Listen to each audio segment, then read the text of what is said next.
for joining me, Ariana. I'm so thrilled to welcome you to our podcast series, Dotted Lines. This is our series of conversations with functional and fractional leaders about leading across dotted lines with influence to deliver strategic impact and drive change. And I have to share a little bit about your impressive background. Dr. Ariana Robinson is a global or organizational development manager for low carbon solutions at Shell, where we first met several years ago, and where she currently designs and delivers leadership programs, drives change management initiatives around new ways of working, and conducts organizational diagnostics.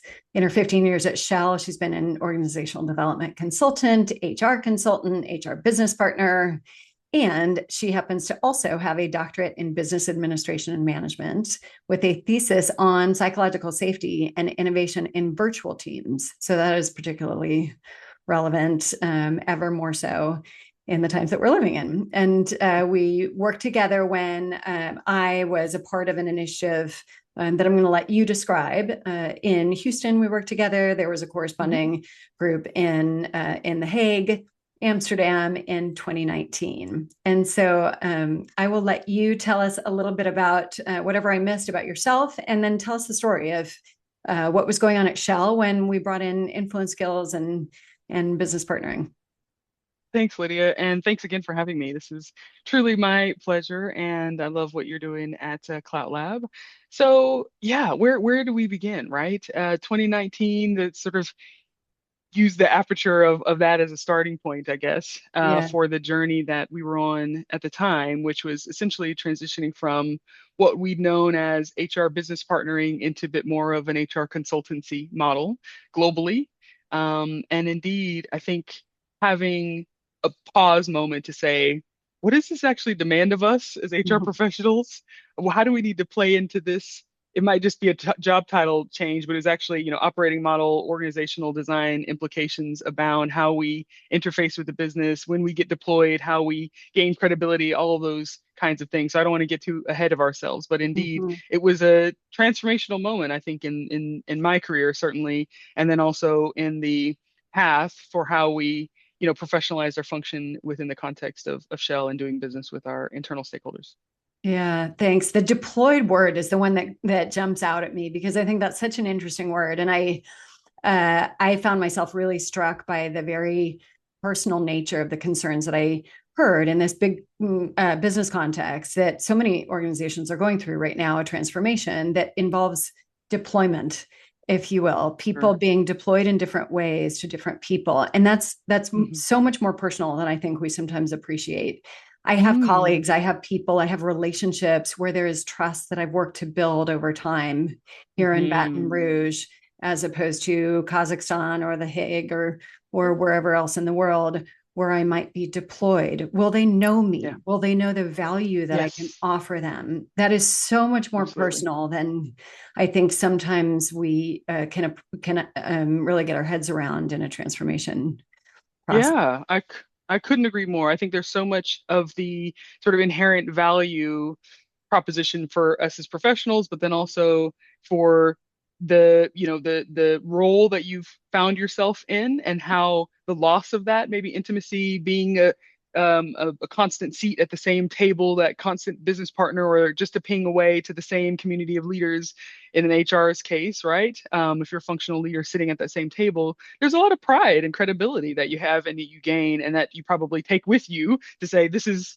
my value to them, right? Is I know their dilemmas, I know their pangs, I know their, when we had that growth thing over here and now we're scaling down over there. So that intimacy is hard to replicate. And indeed the deployment word sounds somehow almost dehumanizing, like you're just helicoptered in or you're thrown in and you're sort of instantly supposed to create value and then disappear. Um, but how do you do that in a meaningful way? I think that's where influence clout comes in, right? Yeah. And so the business context, is there anything else about the business context that prompted that transformation or reorganization? So then you can tell us about what came out the other side of this initiative of building influence and business partnering skills. The short answer is yes, always. Hardly will you find a function that changes just because of the function itself.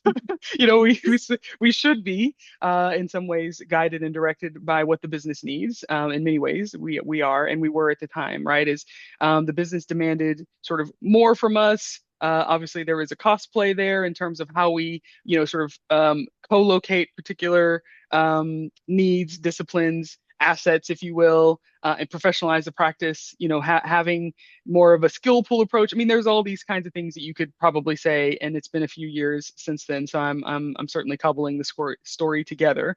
But Mm. yes, we always were driven by what does the business need from us? How do we deliver it in the most cost-effective way without losing the credibility, the intimacy, the impact that's necessary to achieve the organization's ultimate goals?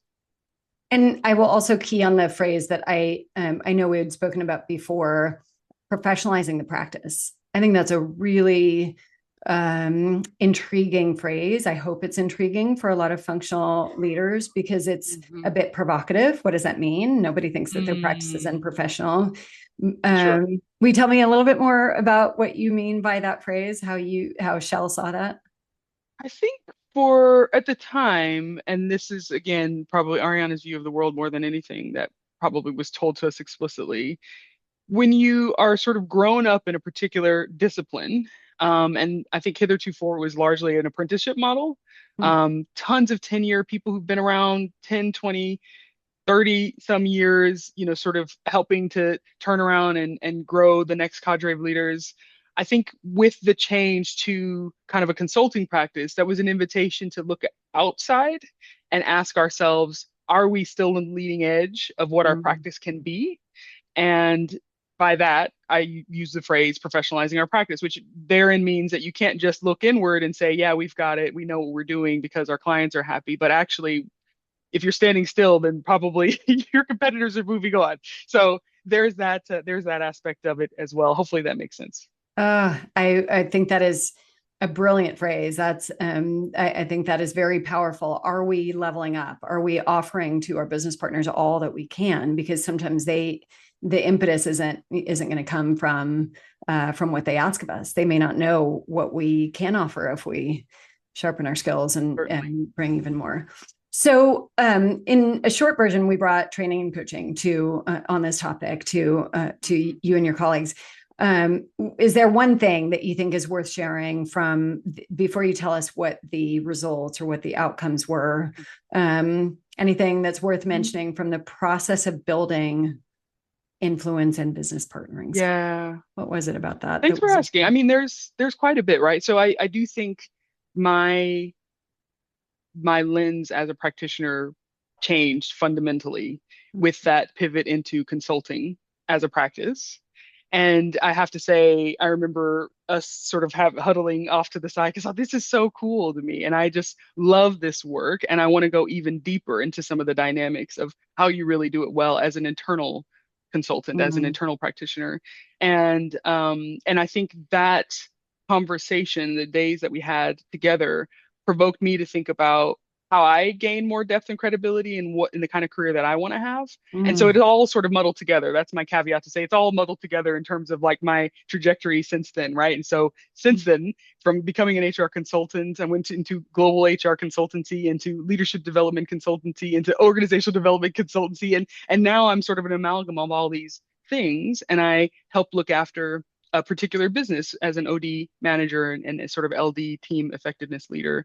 And when I think about some of the conversations that we had in the room around contracting and managing resistance, those are things that are on my mind every single day, pretty much every single interaction I'm having with the business, and have probably been since, right? Because oftentimes when you're an internal consultant or your internal functional partner, it doesn't feel as pivotal, as grave to do some of that more formal contracting up front because you're a mm, part of the system and you want to be mm, helpful. But actually being quite clear on the scope and the reason that you're there and what value you hope you can bring to them, and both of those expectations being elevated and voiced, I think is actually a really empowering conversation. It takes you from hopefully not being that pair of hands to come in and fix this thing over there that I haven't had time to fix, oftentimes in HR. It's like, oh yeah, good, the HR person's here, can go fix that thing. To a real thought partner, maybe even a provocateur if you need to be, an Uh, irritant, uh, naming the things in the system, often as I do in the OD space, that maybe are unmentionable, right? Is the things that we dare not say. So those kinds of conversations, I think early on really lasted with me. And I have to say, I go back to again and again. so many things I want to key on Okay. before I forget. The biggest one is that you wanted more for yourself. And those weren't Mm, your exact words, but you said my career trajectory, what inspired me, what do I want for myself in my work?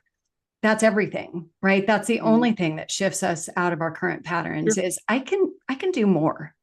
I got more Yes. in me to offer to people. And if I want that, I will make it happen. If I'm Mm, okay with where things are at, I won't. And they're both perfectly fine choices. But I love sure. that you called out that there were memorable moments for you when you said, I do want more for myself as a professional. And it really is somewhat counterintuitive than the way you ended that last phrase that it's grave. You use the word. You said it is it's I heard risky to Mm, name the things, to be the provocateur, to be the irritant. I mean that that almost flies in the face of each other, but isn't that the way of life, right? That when sure. we want more for The ourselves, we got to paradox. take a risk and push a little bit. And you've also used the phrase before, then I want to create the space. And Hmm. you said a word contracting. Tell us what you mean by that process of creating alignment Hmm. in a conversation. Yeah. I think as I've grown in skill and certainly still have opportunities, it can take on many forms and many shapes, and often it needs to be revisited over the relationship and over the process and over the project even. But indeed, it's this moment to actually not just be handed a brief or be given an email that sends you off doing the thing that they think that you need to do, but actually taking a moment to really understand what's the expectation here and how do I think I can fulfill it, meet it, challenge it, rescope it, understand more about it. Because especially as a junior colleague, I would feel, oh, great, I've been trusted with this thing. Let me go off and deliver. And here, this beautiful piece of work over to you, team, to give me all the pat on the head, A my job plus. well done. Yeah, exactly. And actually, it's more complicated than that always. And again, often the work that I'm asked to do, the symptomology shows up in a particular way, and then that's what the business thinks ails them. But with a little bit of persistence and inquisitiveness, you realize quite quickly that the root issue is probably something else altogether. And so I think just being able to invite that in and say, is it okay if I ask more questions? Who would you suggest I speak to about this? What's the timeline? What does success look like for you?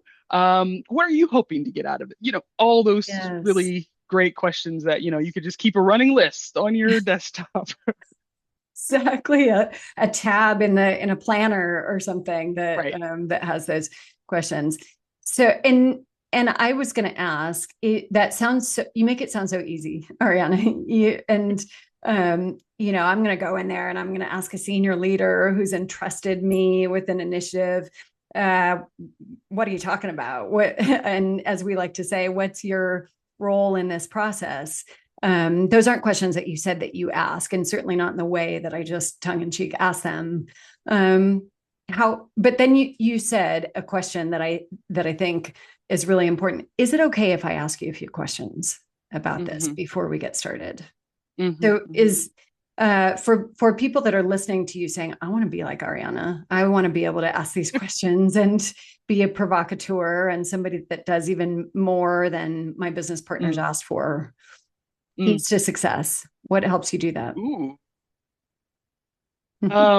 Okay. Well, I love that question because there is some depth that I've had to go through. I've had to fight some fires and probably battle with myself a little bit in terms of what I see my value being. Does it always square with the organization's view of my value? And is that okay? Is that not okay? So I think the first question is that existential conversation with yourself on purpose, passion, profits.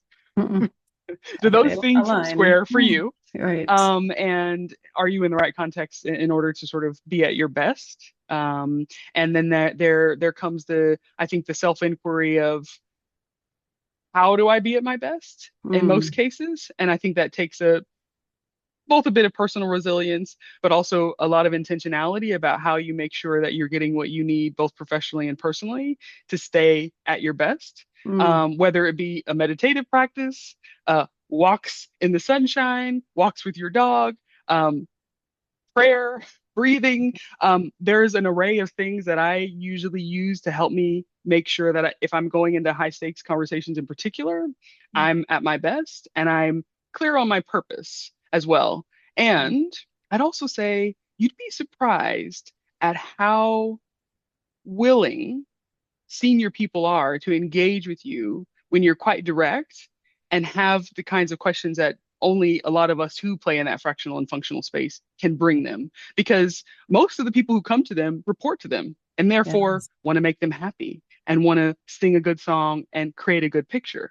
But as the partners that we are and the places and spaces that we get to play in, I think you can add a tremendous amount of value by asking some of those edgier questions or even some of those direct questions where it causes them to think outside the box a little bit. And then they say, yeah, okay, thanks for asking that question. I hadn't thought of it this way. I hadn't considered that. Or, yeah, actually, you go off and do a little bit of this work. People are probably more apt to tell you what they're thinking versus maybe someone like me or someone who reports to me. So there's a lot of little yeah, a lot of angles, I should say, and a lot of lenses that we Hmm. could look at that question. But I would really tell people to start with what's your personal purpose, your own mission value. As you said, it starts with you and that fundamental niggling in your Intention. heart and your soul in Hmm. terms of what is the path for me? What does the universe have for me? And then also just really being intentional about your own personal energy and resilience Yeah. and yeah, mindfulness. Yeah. And I also heard an element in there, and we've heard this over the years in doing this work of preparation. I mean, it's Yes. Yes. such we all know we should, and we all run from meeting to meeting. And then we finish a meeting and we go, oh, I wish I had said such and such, or I wish I'd thought about the fact that where they're coming from is a Mm, certain place that we didn't get a chance to, aka I didn't make a point to ask them about. And that right. preparation is hard to overestimate. um, Yes, I would completely agree with that. And so I emphasized the personal preparation in terms of how I'm showing up in my own personal purpose and how I yeah. create value for my client, my business partner. But then also, yeah, just do I want to have a Good. few slides on my screen? Do I want to come in with some notes? Do I want to plant the seed a day early with them to say, hey, these are a couple questions I have in mind as we get ready for our call or our conversation tomorrow. These are some of the things that I'm thinking through. Mm, Let's chat about. It. So there are quite a number of things that you can do to prepare and make the most of those conversations. fantastic. I want to ask you one more key question, but there's I'll bet anyone watching this, myself here included, have made little mistakes, but that had big impacts, like handing over a deck too early and losing the conversation, or sending something too late and missing a prompt. There are I won't take our time to share those stories, but I think we've all had those moments of I wish I'd thought through what would happen in this meeting, in this relationship, in this moment, if I'd done that, and would I do it Hmm. again? Lots of Yes. I mean, it's a bit of an extreme sport sometimes, it feels like, right? It's like the credibility feels make or break, especially tenuous, especially in those earlier, more formative conversations. And I've started to look at it more as data. So yes. oftentimes when I meet with people or I ask a question or I present a particular pathway or propose something, I like to think of it as a dialogue as opposed to a diagnosis. Let's chat Mm, this through. And even if you negate 90% of what I've come in with, that's still informative because I know yeah. you don't like any of this. So let me come back based on your reaction to this. And it also can crystallize for them what it is they're looking for. Maybe you might not have known what they wanted before you presented or asked particular question, like how you asked Mm. it. But it is still relevant data, it's still meaningful. And so I try not to beat myself up as about it as much as I used to, but it's still, you do have those moments where you're just replaying in your mind, you're like, it happens to all of us, but it's still relevant and meaningful data. I love that perspective that it's data, and I also like the idea that building on what you said, the data of our feelings, our Yes, frustrations, our internal dialogue, that in and of itself is data. It's not absolutely. a bludgeon to Yes, beat ourselves up with. Because if I'm that's right. feeling something in a particular meeting, there's a reason. Hmm. I don't know Yes. something. I need to ask something. I sense something else is going Hmm. on. There's a question to be asked there. Yes, this is so fundamental to the practice, isn't it? This self as instrument and being able to Yes. be attuned to the somatic signals that are coming. And a lot of people are like, what is that woo woo stuff they're talking about? But honestly, our bodies are constantly, what's the largest vessel? Your skin. It's constantly getting in information from all sides. And you're right, our feelings are data. I try to remember not to languish in my feelings, but Yes. actually know my Use them. feelings, Yes. use them as useful information. And indeed, it can lead us down some interesting paths. Yeah. Great. Well, and the last question is around results. What kinds of Yes. either qualitative or quantitative outcomes did you and the team experience? Well, and did your business partners and the organization experience from your building of influence and business partnering skills? Mm.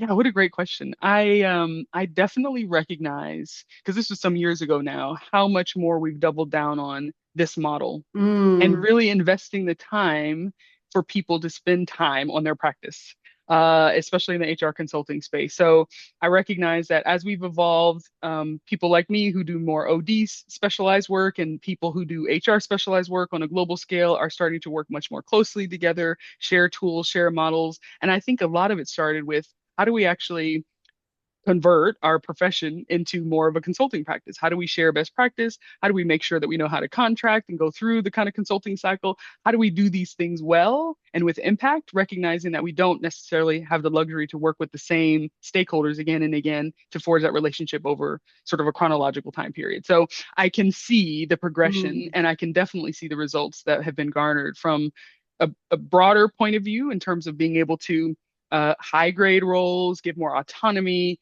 mm, give more space for people to do more challenging work and come alongside the business in meaningful ways, to be able to create space and also equal value to things that are more policy driven, and how do we compartmentalize those things, and how do you get people to the right answer much more quickly, right? mm. So there's a lot of things that I think this conversation we were having in 2019 sort of galvanized in terms of how we can continue to remain contemporaneous with our offering internally, but then Mm. also, professionally fulfilled as HR people internally as Yes. well.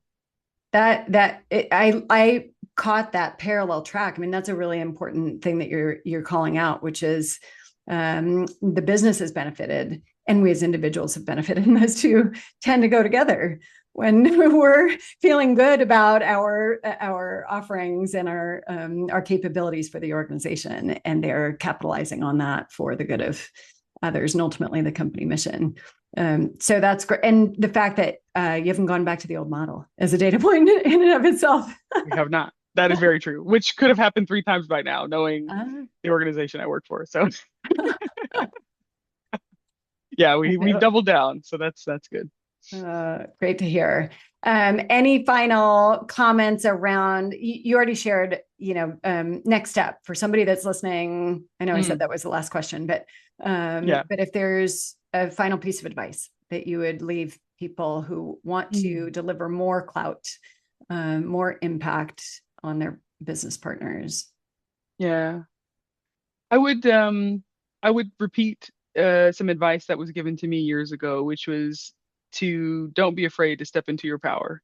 Mm, Oftentimes we can hold back for fear of recrimination, not feeling psychologically safe, not knowing what the stakes are behind the scenes. Am I going to lose sponsorship? Am I going to lose clout? Am I going to lose mm, face? All these sorts of things, because it feels like a change, a step out yeah. from my normal modus operandi, and yet actually there's a lot of power in making that change and moving out of maybe your comfort zone into more of that learning zone.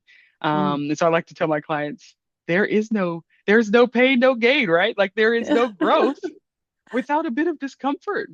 And so Yes. if you are serious about growing, and certainly using your influence skills even to greater depth. I mean, having met two CEOs now, which I would have never said, imagined having private audiences, right? It's like actually just don't hold yourself back. Don't limit yourself. Mm. Think about what it is that you really want to do and create the incremental pathway to get there and be gracious with yourself. Definitely. Beautifully said. Thank you. I love our conversations. Every time we talk, it is so it holds such duality, if you will, of really business focused work that you're doing, but it spiritually, personally transformative at the same time, and that's pretty cool stuff. So thank you Pretty for cool stuff. representing. Thank you, Lydia, for creating the space to do Oh, so. It's always a pleasure. always a pleasure.